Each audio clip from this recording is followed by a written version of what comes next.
Jay Crawford, Adam the Bull, Garrett Bush, Dustin Fox, Jason Lloyd, Tyvis Powell, plus, ba-da-da-da-da, you're loving him, Mikey McNuggets. And so many big names, it would take me hours to say all of their names. The ultimate Cleveland sports show starts now. Booyah! Welcome, everyone, to the Ultimate Cleveland Sports Show here on Channel 3 WKYC in Cleveland.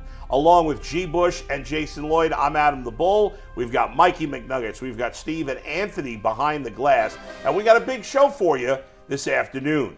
In fact, the Browns, there's a number of prop bets on FanDuel that we're looking at. And I got one for you that could potentially win you a lot of cash. G? I'm G. Bush, leader of the Kool-Aid Mafia, and we got pre-written headlines. And I'm going to tell you what, you're going to say, I can't believe G. Bush said that. Wait to find out what my prediction is. Jason? What happened on that Brandon Cooks touchdown in the first half? Coach Tyvis is here to break it down and show you what went wrong in the Browns secondary. Plus the Browns defense.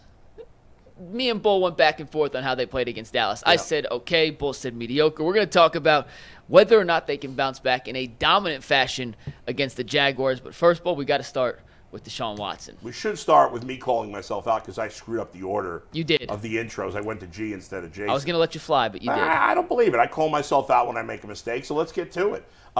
What is the name of the guy who I forgot his name? His name's Dan Pizzuta. So and Dan he writes for the Pizzuta, 33rd team. Right. He ranks every week. He updates his rankings of all 32 quarterbacks. We know that Deshaun Watson, I think, was 26th or 28th. I can't even remember now where he was before the start of the season. And it felt offensively low to us. It felt offensively low. Well, he's even lower now, Mike. And it feels kind of right. And it feels completely right. Where is Deshaun Watson ranked amongst the 32 quarterbacks by Dan Pizzuta right now? He was 29th to start the season. Yes, 29th. He was only ranked ahead of the rookies who hadn't played yet. Right. After week one, Steve, let's see the rankings. 28 Will Levis, 29 Bryce Young, 30 Daniel Jones, 31 Deshaun Watson, and 32 Malik Willis. In his write-up, he said he would put Deshaun 32, but he could not put Malik Willis ahead of Deshaun because he had not played yet. So about as low as you can possibly get after 1 week of the 2024 season. So hopefully it's a better performance for Deshaun against Jacksonville. As bad as Deshaun is, I would still put him ahead of Bryce Young and Daniel Jones, but that's it. But it just shows he and many others think about Deshaun right now. Hey, listen, it's not what people think about you. It's just about what it is on your gameplay, man. Every single day you got an opportunity to either go put something on film and put something on tape. You are what you put on tape. It's not about whether people like you or expectations. At this point, this ain't the off season. And right now, when you go back and watch that tape, he's not very good at all. Like the accuracy, he's running around gun shy in the pocket. He's not delivering the ball on time. He's running into sacks. He's not and he's not moving the team at this point. So, we can say who we like or don't like, but the only thing that matters in the NFL is what you put on tape. And what he's putting on tape right now, Jason, is not top quarterback play, and it's not play that's going to get the Cleveland Browns where they want to go. He looks broken. He looks broken after everything that's gone on the last couple of years. Obviously, another new allegation this week. Hasn't played well. We talked about it on Monday's show that he's holding the ball too long. He had plenty of time to throw on the aggregate, on the whole. His line gave him plenty of time last week. He wasn't seeing guys who were open. He was throwing the ball 7 yards out of bounds. He's completing passes to CeeDee Lamb down the sidelines. It's not even close to good enough to even be an average.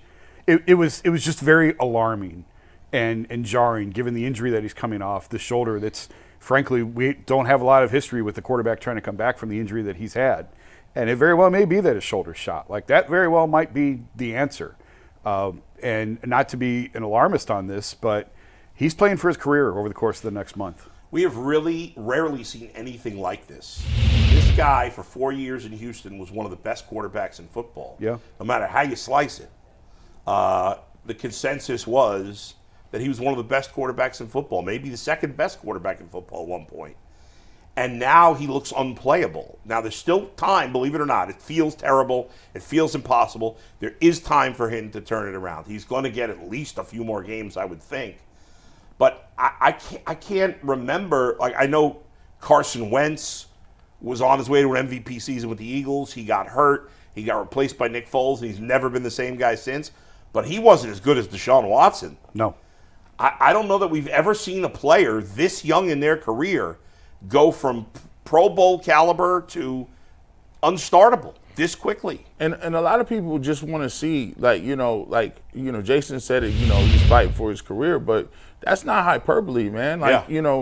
You're in a position where there's a lot of things surrounding our field. There's a lot of things that are that go into with the contract, and you got to be able to come out here and play. And if he doesn't show a level of fight that's saying, listen, I'm going to fight for, my career. I'm going to fight to get to where we need to go with this team.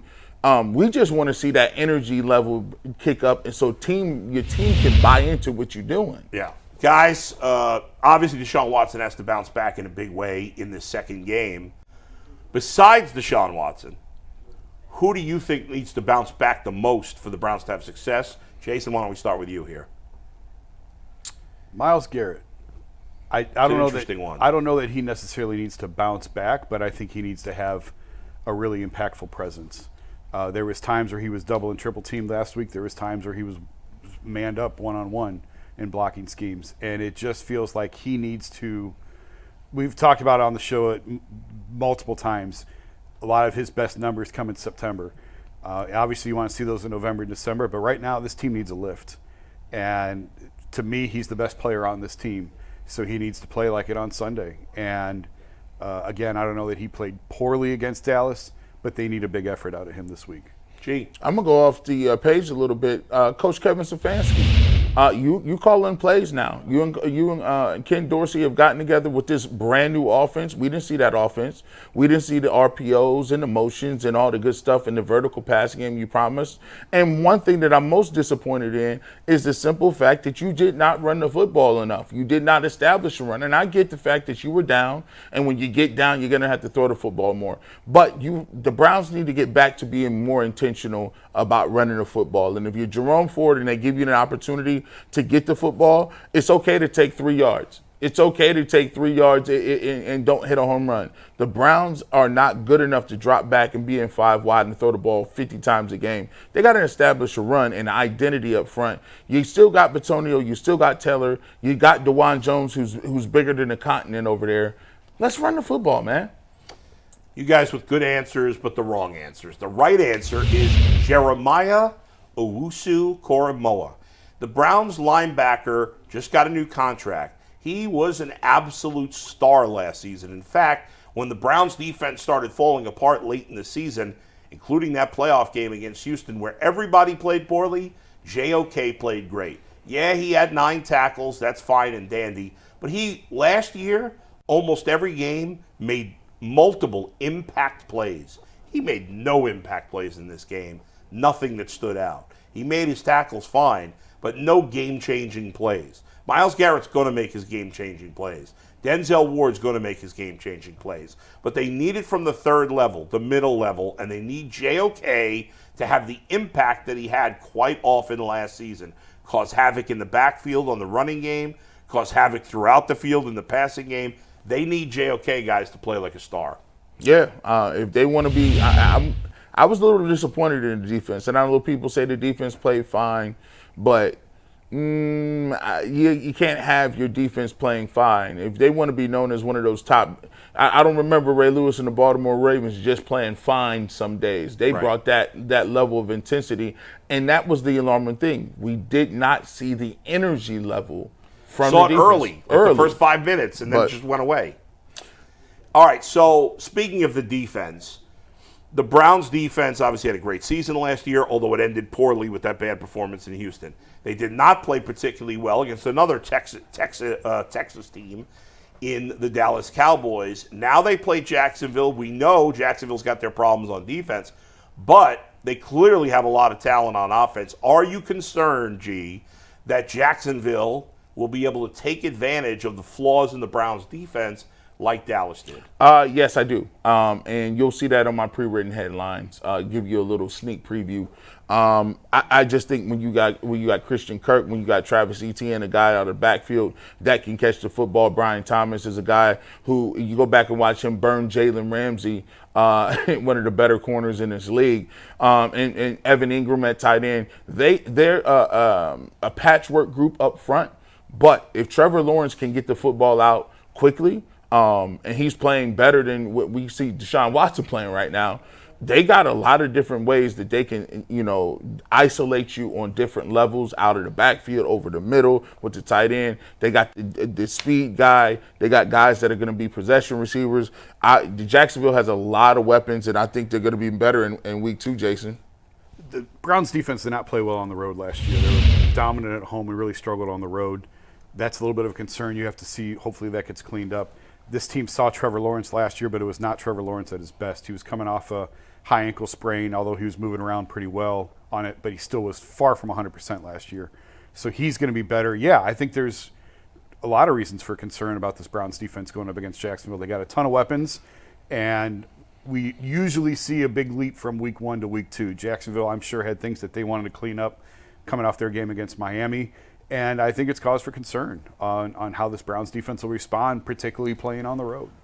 Yeah, there's certainly concerns there. But I also think while we've made a lot of snap judgments about the Browns so far, and deservedly so because it was pretty bad week 1, overall the defense played really well. And while I didn't think the defense would be quite as good this year, I still think they have a very good defense. And they got a lot of pride led by Myles Garrett. I think they'll play much better this week. I was going to give you a prediction, but it's in my headline, so I won't give it to you now. But I expect the defense, even with the talent Jacksonville has, to make them uncomfortable. When you look at Jacksonville, they have a lot of good players in terms of skill. They don't have any superstars. None of their skill position guys are elite. They don't have there's no CD Lamb this week. There's no Dak Prescott. Trevor Lawrence, nice quarterback. He ain't Dak Prescott. Christian Kirk, Brian Thomas, nice wide receivers. They're not CD Lamb. So while they may have more depth of good skill position players than the Cowboys do, they don't have that front line super elite. I think Denzel Ward and I think the Browns corners as a whole will do very well against the Jacksonville wide receivers. For whatever reason, they don't play like they play at home. And I go back to games where they didn't play very well. The Denver Broncos game where they couldn't get it, figured out. Yeah. The game against the LA Rams where Cooper Kupp was out of that game. Puka Nacua destroyed them. There's certain things that the Browns defense is still doing. They can't seem to stop the jet motion. And they're still having, we'll see later on, these miscommunications in the back end where they're giving up big plays and guys are looking around like, well, who had them? And those are the things that get you beat on the road. And I just think that the Browns need to do a better job of buttoning that up and being able to disguise a little better instead of just lining up in man coverage and blitzing 100 times. The one thing I'll say about the road home is just like the fact that the Browns defense might not be quite as good overall this year, it's a new year. There was a home road split last year. Doesn't mean that's necessarily – maybe instead of being the best defense at home and the 20th on the road, maybe they'll just be 8 on both. You know what I'm saying, or something like that. So maybe the road's not going to be quite as good, or the home's not going to be quite as good as it was last year. Maybe the road will be a little better. We shall see. Mikey? We know Zadarius Smith and Myles Garrett both missed practice on Thursday with both back lower today. body injuries. Yeah. Both are back today practicing, expected to be in uniform on Sunday. Jack Conklin and Jed Wills both working out today for the Browns in practice, suited up, going through individual drills right now. Mike, no were they official listed status. as full? Was Conklin listed as full or limited? Both yesterday? limited yesterday. Okay. We'll find out the official practice status on those two in a little bit, but they are out there. I'm looking at videos as we speak from practice at the moment. Mary Kay tweeting them out. They are going through individual reps. We'll see if they play in the game, but at least a promising sign they're both going through Really individual quickly, reps. if both of them are up, who's going to start?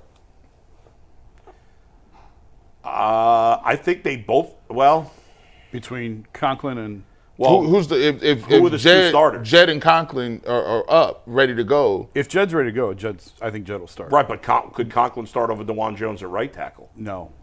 I think it's I just my guess. Yeah, I think it's going to DeJuan be and Jed if Jed's ready. I think it's going to be, if they're both ready to go, it's going to be Jed and DeJuan at left tackle, right tackle, and Conklin on the bench.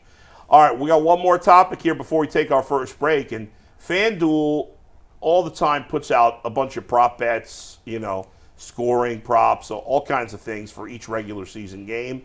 And there's a number that Mike presented us from this Browns game, and then we all picked our favorite. Go ahead, Mike. Well, you're up first, Bull. Oh, you want me to go first? Yeah, your bet. I sent you a bunch. I sent you the line, Yeah. the money line, the over-under, team totals, touchdown scores, every FanDuel prop bet they had. Right. I just asked you to pick your favorite. So, and Bull, you're up first. If I'm going to pick a prop bet, I'm not going to do something that's even money, or I'll give you a long shot that I think has a reasonable chance of happening. So here it is. I got the Browns scoring an anytime touchdown on defense, which obviously doesn't happen that often. It includes special teams too. It includes special teams, but plus 800. I mean, you bet $10, you win 80. And if you lose, well, you lost $10. Not the end of the world. I like this long shot. I have just a gut feeling that the Browns are going to score a defensive touchdown this week. All right. Well, I'm a degenerate like you. I like the long shots. Yeah. So if you're going to bet, you might as well get your money's That's worth. right. Yours is a little too long, though. I looked at it and said, what seems reasonable that can give me a decent return? And with David Njoku being out, I like Jordan Akins to score a touchdown at plus 300. Anytime touchdown, going to the tight end. If they get down in the red zone, I think that's where Deshaun has obviously a lot of history with Akins coming from Houston. Had 5 touchdowns in Houston the last time they played a full season together.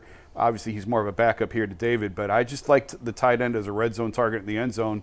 Give me plus 300 on a tight end anytime touchdown. I like that one too. Yeah. I would lay a few ducats on that one. All right, G, you're up. I'm playing mine close to the vest. I got the Browns' first score as a field goal. I think that's plus 105. Yeah, this is almost guaranteed to hit. Right now, the Browns aren't even moving the ball downfield. The field goal they got against the Cowboys, they were in good field position because of the punt return. They stalled out, got the quick 3-0 lead. I think the Browns, actually, to be truthful, I think Deshaun Watson plays better in the first half. I do think they get on the board quickly. I even think they might get off to a 3-0 start in this game. But yeah, I definitely think it's going to be a field goal to first score. All right, I'm not betting on that one. I don't like plus 105s. I'm out on that. I like to at least see some return on investment. Yours is more likely to hit than ours. I want a little return on investment. Yeah, all right. Winning a nickel's better than losing a buck. Right. Well, Bull, you said you like long shots. Yeah. I actually went with more of a long shot than you did at plus 800. I do not have a ton of faith in Deshaun right now. I need to see it before I buy back in mode with Deshaun, which I think is fair. Okay. So if they get in the red zone, I do think they're going to be a run-heavy offense in the red zone, which is why when I saw 11-1 odds on Jerome Ford to score 2 touchdowns, he scored last week against Dallas. We know he's a home run hitter. At any point can break off a 60-yard touchdown run. He could also run for minus 6 yards on any given time. You got to get and you give and take with Jerome Ford. But for 11-1 with a limited offense that is still learning its identity and figuring out what they do best in the red zone, I like the bell cow running back. Chance to score 2 touchdowns, 11-1. He had 5 receiving touchdowns last year. Yeah. Second most in the NFL of all running backs behind just Christian McCaffrey. It's any touch. It doesn't have to be a rushing touchdown. Any touchdowns, 2. I kind of like that too. I could see him getting 2 touchdowns in this game. I'm not sure the Browns score 2 touchdowns. Well, I don't think they will, but if they do, I think he could get both. What? How far we've come from the 4,500 down to he even score 2 touchdowns? Down to the 2,500. All right, when we come back, you remember in the game last week against Dallas, there was what appeared to be a blown coverage when Brandon Cooks scored an easy touchdown. Well, what happened in the secondary? Our resident secondary expert, Tyvis Powell, joins us for Coach Tyvis to break down that play next on the Ultimate Cleveland Sports Show on WKYC.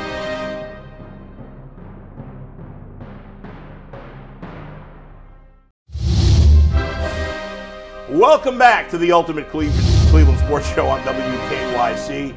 Those of you who watch us regularly already know about Tyvis Powell. If you don't, make sure you're watching us every weekday on YouTube from 11 a.m. to 1 p.m.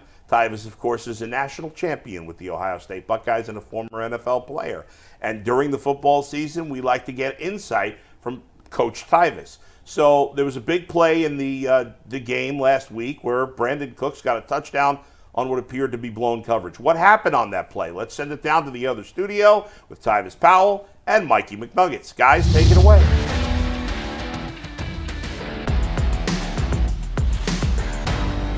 Well, we got Coach Tyvis back for a second season. Tyvis, our resident former NFL defensive back. And Tyvis, despite how good the Browns defense was last season, communication breakdowns are still something we've talked about way too often. Yeah. And even in week one this year, with essentially the same secondary back, we saw that same issue prevail its ugly head. And you're here to tell us how it can be fixed and what went wrong against Dallas on that first touchdown. Yeah, so let's take a look at this play right here. So when you look at it, it looks like a very cover zero look. You get 5 guys on that line of scrimmage, meaning that ball has to come out quick. You got 3 DBs for 3 wide receivers at the bottom of the screen right here. Usually you want an inside technique. As you can see, Genu and Martin Emerson both take their guys, and Juan Thornhill seems to be the guy. Now, this is a great beater for zero coverage. Now, you get the great free pass rush right there. He's got to get home. He does a great job of trying to match the hand.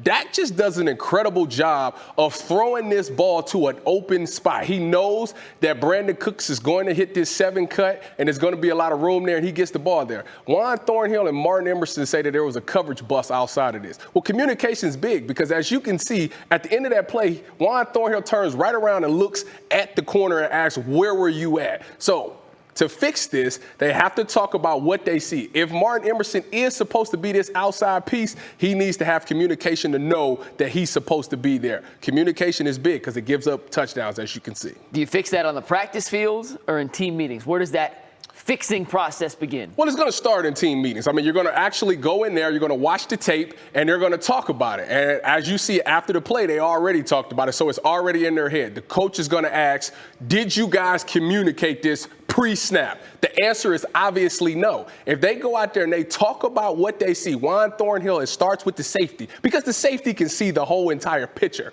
If Martin Emerson is supposed to sync off of his guy and be there to help you, you need to tell him pre-snap, hey, alert the 7 cut. Be aware for this corner route. So Martin Emerson can be alert that if his guy goes inside, he needs to get back to help his guy out.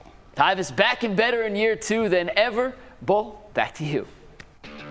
Thanks, guys. And a great insight from Tyvis there. Mikey was along for the ride. We'll give him credit for that. When we come back, we're going to wrap things up with headlines, pre-written headlines. We're going to tell you what's going to happen in the game even before it happens. That's coming up next on the Ultimate Cleveland Sports Show on WKYC.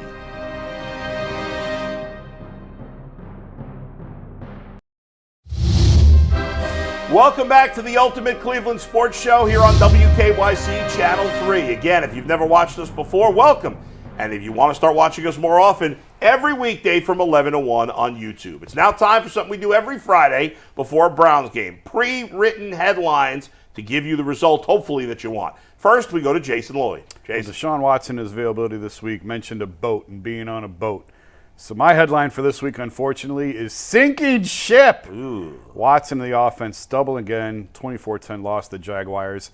I said last week I was going to pick Cleveland to win this week, even though I picked them to lose last week. I thought I'd pick them to beat Jacksonville. It was just too bad on offense to think they're going to fix all that in 6 days. I got to pick Jacksonville again to win at home. All right, Jason has the Browns starting 0-2. I'm next. Let's show it. I have the Browns winning. We didn't show it, but I have the Browns winning. Believe it or not, despite the fact that Deshaun Watson is only going to throw for 79 yards in this game. Defense saves the day. Denzel Ward's pick 6 leads Browns to 13-10 win in Jacksonville. Low scoring, bet the under. Not much offense, but just enough.